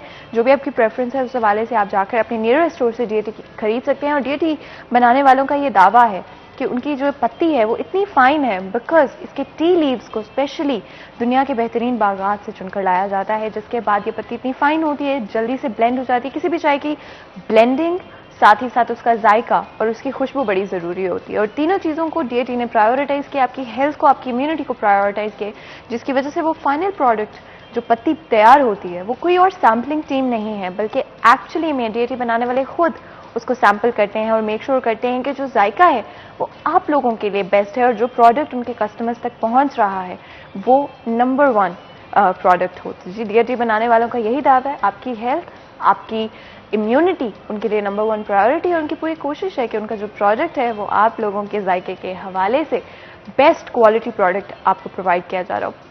हेल्थ बड़ी ज़रूरी होती है और आजकल तो सर्दियों का मौसम है, तो दिन में 2-3 दफ़ा भी चाय पीनी पड़ जाती है, और स्पेशली अगर आपकी रूटीन बहुत बिजी है, जिस तरह से मेरी रूटीन कई दफ़ा बहुत मसरूफ़ हो जाती है, और 2 कप चाय तो बड़ी नॉर्मल सी बात होती है। और कोशिश होती है कि उसमें अगर आप 2 या 3 दफ़ा चाय पी रहे हैं तो फिर पत्ती उसके अंदर थोड़ी हल्की रखें, कोशिश करें कि कम पत्ती इस्तेमाल करें, ताकि आपकी हेल्थ के ऊपर कोई भी नेगेटिव जो है इम्पैक्ट उससे ना पड़े। और ऑफ कोर्स आपको पता है फिर मेरे साथ तो ऐसे होता है कि कई दफ़ा अगर मैं चाय जो है दिन में 2-3 दफ़ा पी लूँ तो उसके बाद मेरी अपनी जो नींद है वो बिल्कुल उड़ जाती है और स्लीप साइकिल डिस्टर्ब हो जाता है। और ऑफ कोर्स अच्छा होता है कि आपका नींद जो हो वो आपकी पूरी हो, लेकिन डीएटी बनाने वालों का ये दावा है कि आपको किक स्टार्ट भी मिलेगा मॉर्निंग के अंदर, आप पूरा दिन एक्टिव भी रहेंगे, जायका भी होगा, ब्लेंड भी होगा और खुशबू भी होगी। और ऑफ कोर्स जैसे मैं ये चाय बनाती हूँ तो हमारे स्टूडियो में बहुत सारे लोग हैं जो कि चाय पीने के लिए जल्दी से तैयार हो जाते हैं, लेकिन मैं भी थोड़ी चालाक हूँ, मैं कोशिश करती हूँ कि सिर्फ मैं अपना कप बनाऊँ। वैसे मैं मेन नहीं हूँ तो मैं कई दफ़ा शेयर भी कर लेती हूँ, तो इसमें कोई बुरी बात नहीं है। खैर एनीवे, आपको पता है कि बड़ा ज़रूरी होता है अपनी हेल्थ का ख्याल रखें, अपनी फिटनेस का ख्याल रखें, और साथ ही साथ अगर आप चाय का इंतखाब करें तो उसके लिए कई सारी चीज़ें जो हैं वो अपने माइंड में रखें और कोशिश करें कि अपने जो आपकी प्रायोरिटीज़ हैं वो आप अपनी मर्जी से जो है वो कोशिश करें सिलेक्ट करें कि कौन सी क्वालिटी आपके लिए बेहतर है, येलो पैकिंग आपके लिए बेहतर है या रेड पैकिंग आपके लिए बेहतर है। ये कम्प्लीटली अप टू यू है। और जल्दी से जाए नियरेस्ट स्टोर से जाकर डीएटी ट्राई कर ले। और इतनी देर जितनी देर मेरी चाय जो है वो तैयार हो रही है उतनी देर ऐसा करते हैं, ब्रेक ले लेते हैं, ब्रेक के बाद हाजिर होते हैं। कहीं मत जाइएगा, हमारे साथ रहिएगा।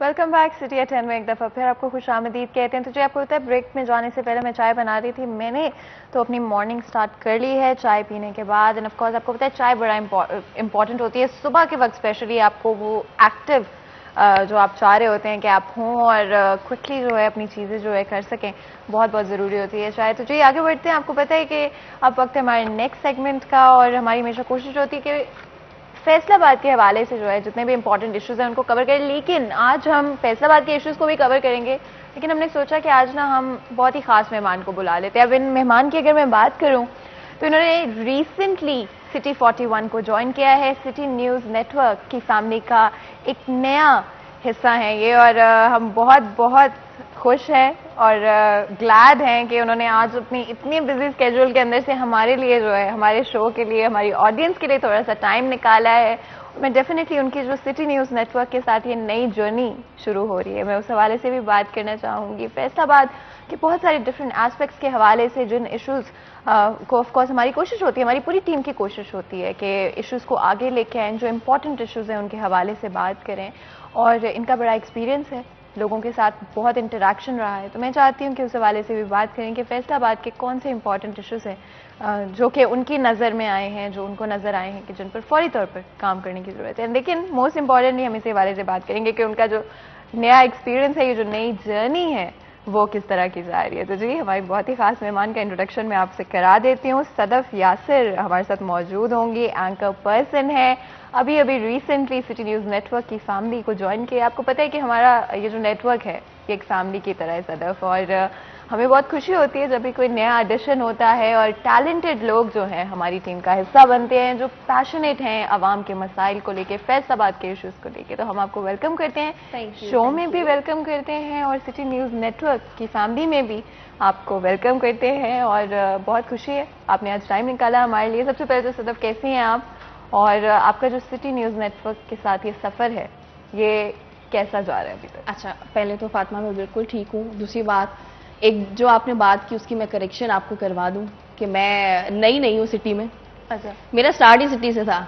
अच्छा, एक्चुअली अच्छा ये मुझे नहीं पता था कि आपको शायद पता नहीं था कि अच्छा। मेरा स्टार्ट जो था ना, बेसिकली मुझे एंकर बनाने में जिसका हाथ है वो सिटी न्यूज़ नेटवर्क का ही है, क्योंकि मैंने यहाँ से स्टार्ट लिया था तब as a trainee, as a anchor, सारी मैंने जो प्रैक्टिस है ना अपनी वो दबा के मैंने सिटी में की थी। हाँ, उसके बाद मैंने आगे मूव किया और काफ़ी मूव यानी कि 3-4 साल गुजारने के बाद हाँ अब मैं दोबारा जो है ना वो सिटी में आई हूँ। और ये बड़ा डिफरेंट एक्सपीरियंस है, क्योंकि जब मैंने सिटी ज्वाइन किया था तब मैंने as a news anchor join किया था, अब मैं एज ए प्रोग्राम एंकर इसको कर रही हूँ। तो ये थोड़ा सा डिफरेंट एक्सपीरियंस हो जाता है, क्योंकि जब आप न्यूज़ पढ़ते हैं उसमें आपकी जो चीज़ें होती हैं वो डिफरेंट होती हैं, लेकिन जब आप प्रोग्राम करते हैं तो डिफरेंट होती है। ख़ास तौर पर ये जो हमारे प्रोग्राम का थीम है न्यूज़ नाइट, ये बेसिकली है हमारा रोड शो जिसमें हम बाहर निकलते हैं, जो हमारी फैसलाबाद की पब्लिक है हम उनके मसाइल जानते हैं, क्योंकि फातिमा आपको भी पता है कि जिस तरह से हमारे जो वजीर आजम हैं वो कोई ना कोई चक्का चौका मार रहे हैं आजकल महंगाई का दबा के तो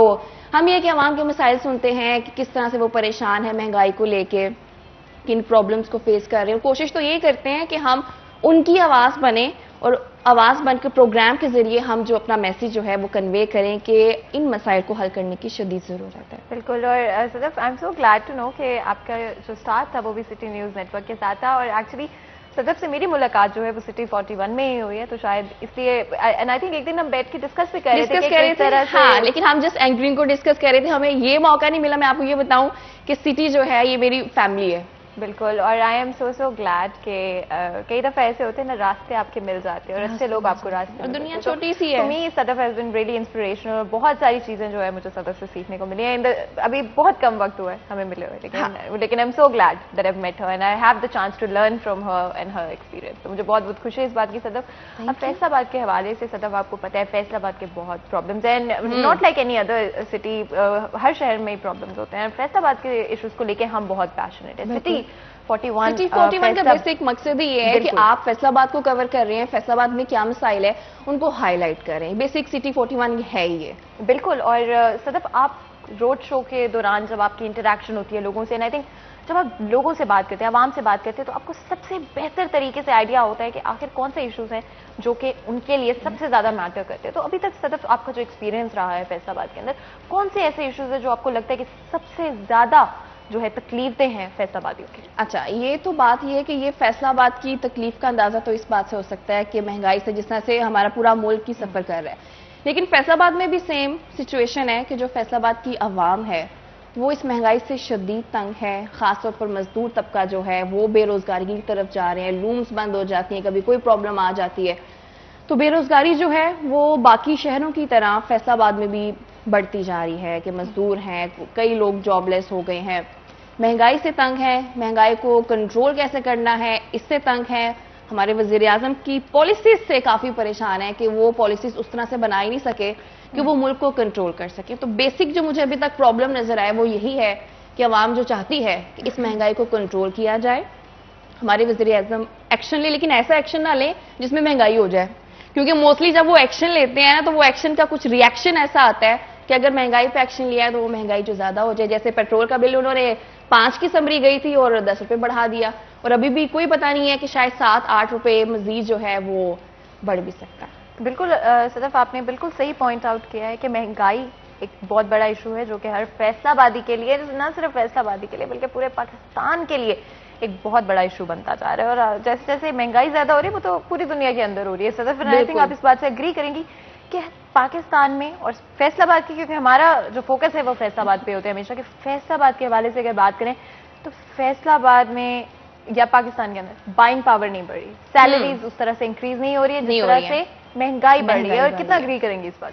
बिल्कुल। देखिए, जैसे अगर हम पूरी दुनिया की बात, इनफैक्ट मैं भी जब पब्लिक में निकलती हूँ तब मैं भी उनसे ये कहती हूँ कि देखें जो महंगाई है वो सिर्फ पाकिस्तान में नहीं है, ओवरऑल पूरी दुनिया में है। लेकिन देखें हमारी आवाम जाहिल नहीं है, उनको पता है कि अगर बाकी जगहों पे बाकी मुल्कों में महंगाई हो रही है तो उनकी मईशत जो है वो ठीक है, उनकी अर्निंग ऐसे हो रही है कि वो फिर भी उसमें गुजारा कर लेते हैं। पेट्रोल महंगा हो रहा है, डॉलर महंगा हो रहा है, कुछ भी हो रहा है, लेकिन उन लोगों को पता है, वहां की जो गवर्नमेंट बैठी हुई है उनको पता है कि उन्होंने अपने लोगों को ट्रीट कैसे करना है, उनको गाइड कैसे करना है। लेकिन यहाँ पे अनफॉर्चुनेटली पाकिस्तान में ये प्रॉब्लम है, महंगाई तो बढ़ती जा रही है लेकिन चीजें कंट्रोल नहीं हो रही हैं। बिल्कुल। And Sadaf, I am so glad कि आप अब सिटी 41 की जो फैमिली है उसका नया हिस्सा और सिटी न्यूज़ नेटवर्क को एक दफा फिर आपने ज्वाइन किया है। तो जी थैंक यू, बहुत खुश है हम लोग, और बहुत बहुत शुक्रिया सदफ। मुझे पता है बहुत बिजी होती हैं। जी बिल्कुल, मैंने निकलना है अभी। बिल्कुल जी, वो निकलने वाली हैं और हम नहीं चाहते कि हम आपके शो को लेट कराएं। तो जी बहुत बहुत शुक्रिया सदफ आपका, आपने ज्वाइन किया हमें इस सेगमेंट के अंदर। यहाँ पर एक छोटा सा ब्रेक लेते हैं, ब्रेक के बाद हाजिर होंगे। कहीं मत जाइएगा, हमारे साथ रहिए।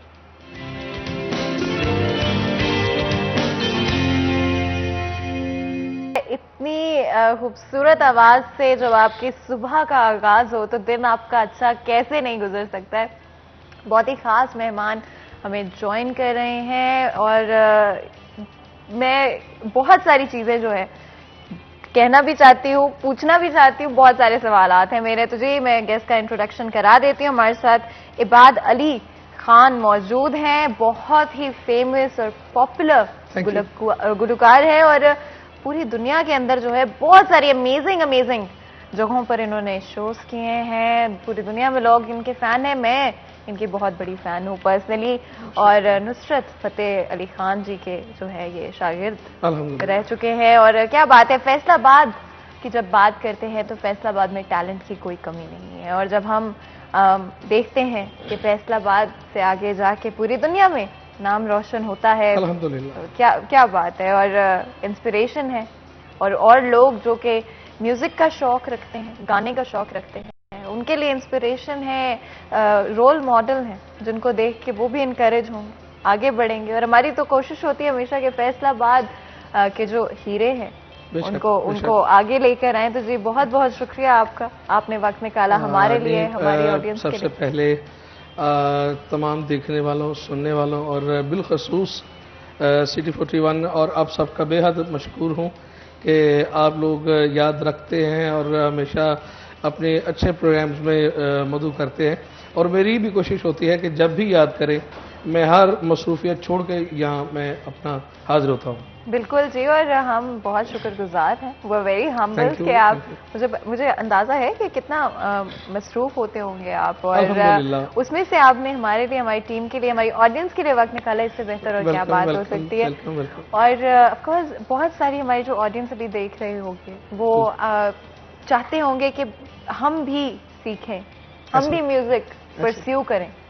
उस हवाले से बताइएगा कि आपकी अपनी जो जर्नी थी बचपन में या जब भी आपको पहली दफा, वो कब वक्त था जब आपको लगा कि मैं इस तरफ जाना चाहता हूं? असल में ये जो कुछ आर्टिस्ट बनते हैं, कुछ ऊपर से बन के आते हैं, खुदा की तरफ से, अल्लाह करीम की तरफ से। तो मैं जो था मैं बन के आया अल्लाह की मेहरबानी से। क्या बात। यानी कि मैं बिल्कुल छोटा था, यही कोई 6-7 ईयर ओल्ड। तो उस वक्त भी यानी कि छत पे चढ़ा हूँ तो इर्द गिर्द के लोग जो मुझसे डिस्टर्ब होते थे कि मैं गाए जा रहा हूँ, जो कुछ भी मेरे मुंह में आ रहा मैं गाए जा रहा हूँ।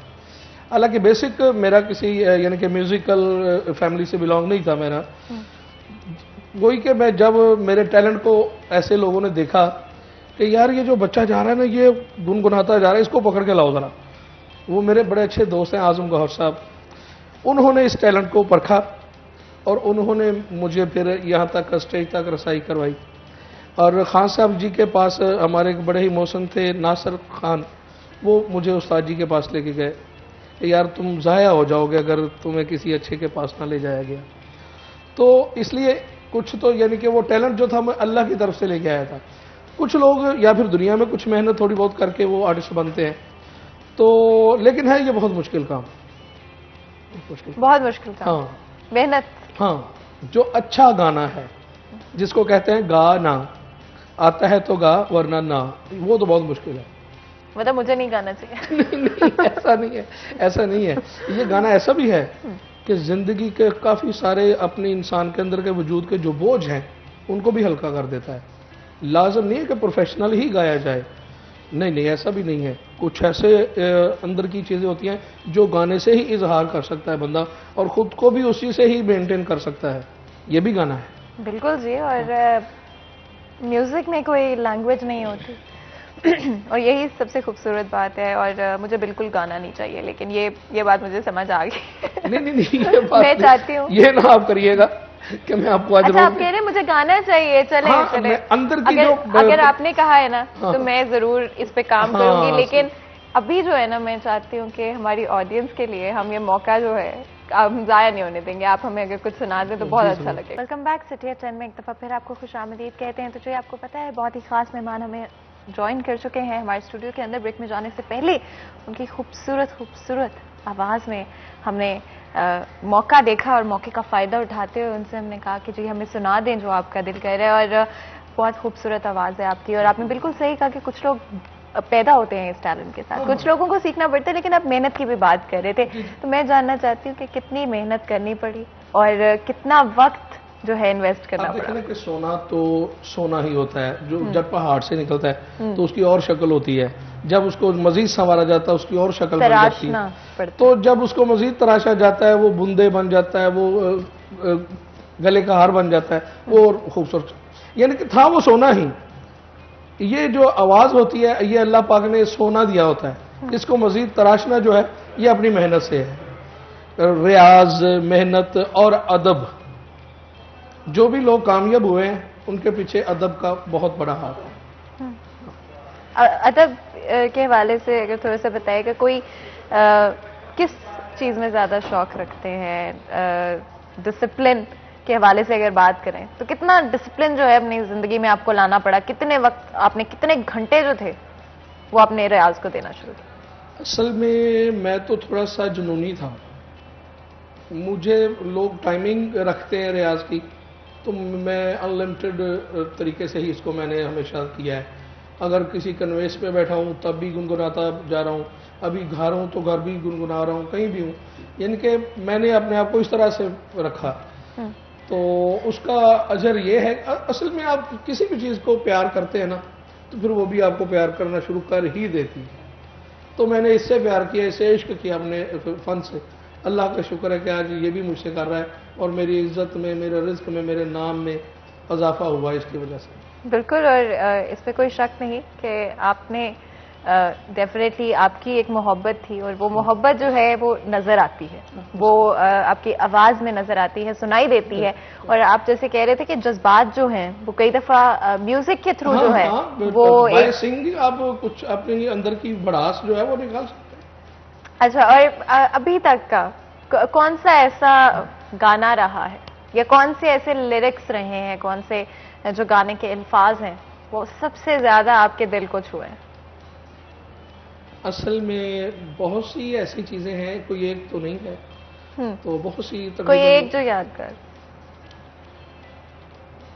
एक गीत है मेरा, वो उसको जरा बड़ा मैं रूह से कोशिश करता हूँ गाने की। अच्छा, बताएंगे थोड़ा सा? बिल्कुल। चौथा स्वीट मेरा।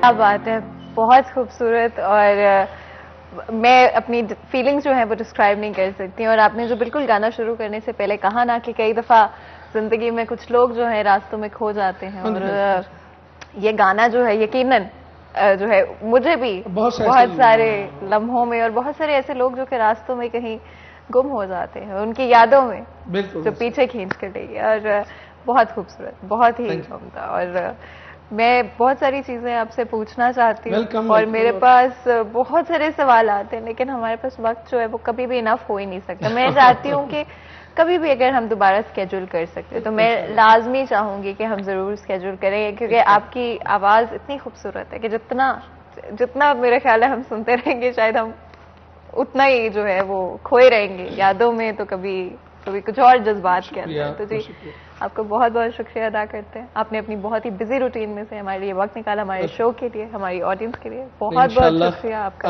आज हम जो कुछ भी हैं दूसरे कंट्रीज में जाते हैं तो हमारी पाकिस्तानी होना तो एक बड़े ही फख्र की बात है।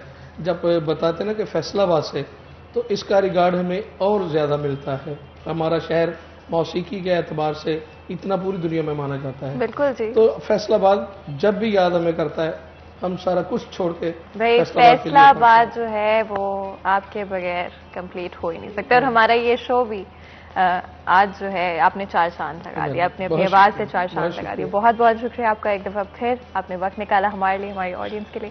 आज का प्रोग्राम यहीं पे ख़त्म होता है, तो जी मुझे इजाज़त दें, अपना बहुत बहुत ख्याल रखें। मैं मिलूंगी आपसे अगली दफ़ा, तब तक के लिए अल्लाह हाफ़िज़।